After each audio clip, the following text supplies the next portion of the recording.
எல்லாருக்கும் வணக்கம் and welcome back to my YouTube channel. This is Flomi here. Big boss season 7க்குள்ள என்ன மாதிரியான கண்டஸ்டன்ட்லாம் போகிறாங்க அப்படின்ட்டு நிறைய எதிர்பார்ப்புகள் இருந்தது. அந்த மாதிரியான டைமில் தான் கூல் சுரேஷ் போகிறாரு அப்படின்னு சொல்லிட்டு இருந்தாங்க. கூல் சுரேஷ் உள்ளே போகிறாருன்னு சொல்லும் போதே ஒரு இஷ்யூ ஒன்று ஆச்சு. ஒரு மூவியோட ப்ரமோஷன் டைமில் கூல் சுரேஷ் என்ன பண்ணார்னா, அங்கே இருந்த ஆங்கரிங் பண்ணிட்டு இருந்த ஆக்ட்ரஸ் ஐஸ்வர்யா அவங்க கழுத்தில் மாலையை போட்டு ஒரு இஷ்யூ ஒன்று கிரியேட் பண்ணிட்டாரு. ஸோ மக்கள் மனசில் கூல் சுரேஷ் அப்படின்னு சொன்னாலே அவர் ஒரு கான்ட்ரவர்ஷியலான பர்சன் அப்படின்ற விஷயம் தான் எல்லார் மனசுலையும் பதிஞ்சிருந்தது. அதுக்காக அவர் நிறைய இடங்களில் சாரி கேட்டிருந்தாலும் கூட, நிறைய மூவிகளில் அவர் நடிக்கலைன்னா கூட எல்லா மூவியோட ப்ரமோஷனுக்கும் அவரை ஏன் வர வச்சு பேச சொல்லியிருந்தாங்க அப்படின்னு கேட்டிங்கன்னா, ஒரு கான்ட்ரவர்ஷியல். அது கூட படத்துக்கான ப்ரமோஷன் மாதிரியாக தான் இருந்தது. ஸோ கூல் சுரேஷோட வேலையே எல்லா மூவியை பற்றியும் பில்டப் பண்ணி சொல்கிறது மட்டும்தான் அப்படின்ற மாதிரியாக இருந்தது. ஸோ இந்த வீடியோவில் கூல் சுரேஷ் பிக் பாஸ்க்கு முன்னாடியும் பிக் பாஸ்க்கு பின்னாடியும் எப்படி இருக்காரு அப்படின்றத பற்றி தான் பார்க்க போகிறோம். அதுக்கு முன்னாடி நீங்கள் இப்போ தான் என்னோட சேனலை ஃபர்ஸ்ட் டைம் பார்க்குறீங்கன்னா சேனலை சப்ஸ்கிரைப் பண்ணி சப்போர்ட் பண்ணுங்கள். உங்களோட சப்ஸ்கிரிப்ஷன் மட்டும்தான் எனக்கான பெட்டர் அப்ரிசியேஷன். பிக் பாஸ்க்கு முன்னாடி வரைக்கும் கூல் சுரேஷ் வந்து ஆஹா ஓஹோ அப்படிப்பட்ட மனுஷன் இப்படிப்பட்ட மனுஷன் சரியான கான்ட்ரவர்ஷியலான பர்சன் இப்படி எல்லாமே நம்ம எல்லாருக்கும் தெரிஞ்சது. பட் பிக் பாஸ்க்குள்ளே போனதுக்கப்புறம் அவரோட பிஹேவியர், அவரோட பழக்க வழக்கங்கள்லாம் எப்படி இருந்ததுன்னா அப்படியே டோட்டலாக ஆப்போசிட்டாக இருந்தது அப்படின்னு தான் சொல்லணும்.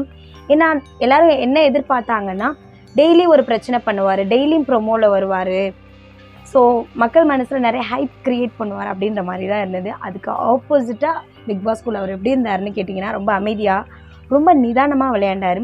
பிக் பாஸ்குள்ளே 100 நாள் நம்ம எப்படி இருக்கோம் அப்படின்றத தவிர்த்து 100 நாளுக்கு அப்புறம் நம்ம எப்படி மக்களை ஃபேஸ் பண்ண போகிறோம் அப்படின்ற விஷயம் ரொம்ப முக்கியமாக அவருக்கு தெரிஞ்சதுனால தான் ரொம்ப நிதானமாக நடந்துக்கிட்டார் அப்படின்னு தான் சொல்லணும். முக்கியமாக எல்லா கண்டஸ்டன்ட் கிட்டேயும் அவர் சொல்கிற ஒரு விஷயம் என்னவாக இருந்ததுன்னா, எல்லோரும் நிதானமாக விளையாடுங்க, நீங்கள் இங்கே எப்படி இருக்கீங்களோ அதுதான் வந்து 100 நாள் கழித்து உங்களுக்கான வேலையாக வெளியே இருக்க போகுது, உங்களுக்கான பார்வையாக வெளியே இருக்க போகுது அப்படின்ற விஷயத்தை வந்து அவர் எல்லாருக்கிட்டையும் சொல்லியிருந்தார். ஸோ பிக் பாஸில் எப்படி தான் ஒரு 75 நாள் இவ்வளோ அமைதியாக இருந்தார் அப்படின்னு தெரியல. 75 நாளுக்கு அப்புறம் வந்து சில இன்டர்வியூ கொடுக்க ஆரம்பிச்சிருந்தார். அந்த இன்டர்வியூவில் அவருக்கு ஒரு 5 கேள்விகள் கேட்டாங்க. அந்த 5 கேள்விக்கும் ரொம்ப இன்ட்ரெஸ்டிங்காக அவர் பதில் சொல்லியிருந்தார். அது என்னன்னு பார்க்கலாம் வாங்க. முதல் கொஸ்டின், பிக் பாஸ் வீட்டுக்குள்ளே யாரெல்லாம் உண்மையாக இருக்காங்க அப்படின்னு கேட்கும்போது, பிக் பாஸ் வீட்டுக்குள்ளே எல்லாரும் உண்மையாக இல்லை, கண்டிப்பாக விஷ்ணு, அர்ச்சனா, வசித்ரா அம்மா, தினேஷ் இவங்கெல்லாம் வந்து உண்மையாலுமே உண்மையாக தான் இருக்காங்க. அவங்க எப்படி இருக்காங்களோ அதுதான் அவங்களோட ஆக்சுவல் கேரக்டர் அப்படின்ற மாதிரி சொல்லியிருந்தார். மீதி பேர்லாம் என்ன லிஸ்ட்னு நீங்களே கணக்கு போட்டு வச்சுக்கோங்க, நான் யாரோட பேரையும் சொல்ல மாட்டேன் அப்படின்ற மாதிரி கொஞ்சம் மழுப்பலாக பதில் சொன்னார். சரி, ஓகே. 2வது கொஸ்டின், நீங்கள் பிக் பாஸ்குள்ளே இருக்கணும்னா என்ன மாதிரியான குவாலிட்டி உங்ககிட்ட இருக்கணும் அப்படின்னு கேட்கும் பொழுது, என்ன மாதிரியான ப்ரிப்ரேஷனோட போகணும் அப்படின்ற கேள்விக்கு சொன்னார் பாருங்க மனுஷன் பதில். என்ன மாதிரியான குவாலிட்டி இருக்கணும் அப்படின்னு கேட்டிங்கன்னா, ஒரு 6 மாதம் வந்து கொலையாளிங்க கூடயும் பொய் சொல்கிறவங்க கூடயும் திருடங்க கூடயும் இருக்கணும். அப்போ தான் திருட்டை எப்படி யாருக்கும் தெரியாமல் செய்யலாம், கொலையை எப்படி யாருக்கும் தெரியாமல் செய்யலாம் அப்படின்ற எக்ஸ்பீரியன்ஸ் வரும். அதுக்கப்புறம் ஒரு 6 மாதம் போலீஸ் கூட இருக்கணும். அப்படி இருந்தால் தான் யார் திருட, யார் போய் பேசுகிறாங்க, யார் மாற்றி மாற்றி பேசுகிறாங்க அப்படின்றத கண்டுபிடிக்க முடியும். ஸோ ஆல்மோஸ்ட் 1 இயர் இந்த மாதிரி எக்ஸ்பீரியன்ஸ் இருந்தால் மட்டும்தான் நீங்கள் பிக் பாஸ் வீட்டுக்குள்ளே போக முடியும். அப்படி போகிறவங்களால மட்டும்தான் பிக் பாஸ் வீட்டுக்குள்ளே சமாளிக்க முடியும் அப்படின்ற மாதிரி சொல்லியிருந்தார். அப்போது யோசிச்சு பார்க்கும்போது சம்பளத்தை கொடுத்து உள்ள அக்யூஸ்ட் எல்லாம் போட்டு வச்சுருக்காங்களோ பிக் பாஸ் அப்படின்ற மாதிரி இருந்தது. அதன் பிறகு 3வது ஒரு முக்கியமான கொஸ்டின் வந்து கேட்டிருந்தாங்க, ஏன் நீங்கள் வந்து வெளியே வந்துட்டீங்க அப்படின்னு கேட்கும்போது, எனக்கு வந்து என்னோடய ஃபேமிலி ரொம்ப முக்கியமாக இருந்தது, என்னோடய ஃபேமிலி ஞாபகமாக இருந்தது.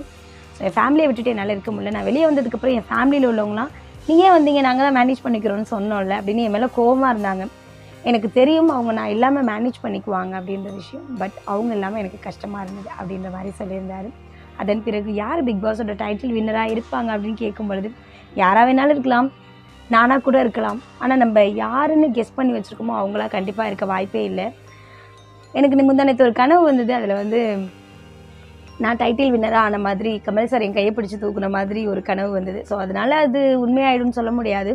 நம்ம எதிர்பார்க்குறவங்க இல்லாமல் கூட யாராவது டைட்டில் வின் பண்ணலாம் அப்படின்ற மாதிரி சொல்லியிருந்தார். அதன் பிறகு பிக் பாஸ் வீட்டுக்குள்ளே நான் இப்படி இருந்தேன் அப்படின்ற விஷயத்தை என்னால் நம்பவே முடியல.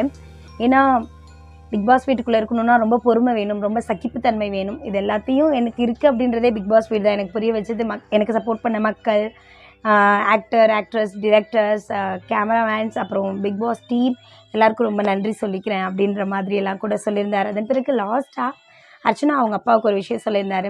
அர்ச்சனா அவங்க அப்பா வந்து ஒரு ப்ரொஃபஸர். அவர் என்னை பற்றி என்ன சொல்லியிருந்தாருன்னா, கூல் சுரேஷ் பண்ண விஷயங்கள், கூல் சுரேஷ் பேசின விஷயங்கள் இது எல்லாமே எனக்கு ரொம்ப பிடிச்சிருந்ததுன்னு ஒரு ப்ரொஃபஸர் என்னை பற்றி சொல்லும் பொழுது எனக்கு ரொம்ப சந்தோஷமாக இருந்தது. அதன் பிறகு உள்ள யாரெல்லாம் இருக்காங்க, யாரெல்லாம் வெளியே வர போகிறாங்க, சிங்கத்துக்கூடையும் புலிக்கூடையும் வாழ்கிறது எனக்கு கஷ்டமாக இருந்தது. அதனால தான் நான் வெளியே ஓடியாந்துட்டேன். இனி வரும் நாட்கள் எப்படி இருக்க போகுது அப்படின்றதெல்லாம் தாண்டி என்னோடய வீட்டுக்கு போகிறதுக்கு முன்னாடி கூல் சுரேஷ் அப்படின்ற என்னோட இந்த கூலை எடுத்து வச்சுட்டு சுரேஷாக தான் உள்ளே போவேன். அப்போ தான் என் ஃபேமிலி கூட என்னோட சந்தோஷமாக இருக்க முடியும் அப்படின்ற விஷயத்தையும், பிக் பாஸில் நான் இவ்வளோ மக்களோட மனசை சம்பாதிச்சிருக்கேன் அப்படின்றதே எனக்கு ரொம்ப பெரிய சந்தோஷமாக இருக்குது அப்படின்ற மாதிரி சொல்லியிருந்தாரு. உண்மையாலுமே கூல் சுரேஷ் ஒரு அவராகவே இருந்தார் பிக் பாஸ் வீட்டுக்குள்ளே அப்படின்ற விஷயம் எல்லாருக்கும் தெரிஞ்சது.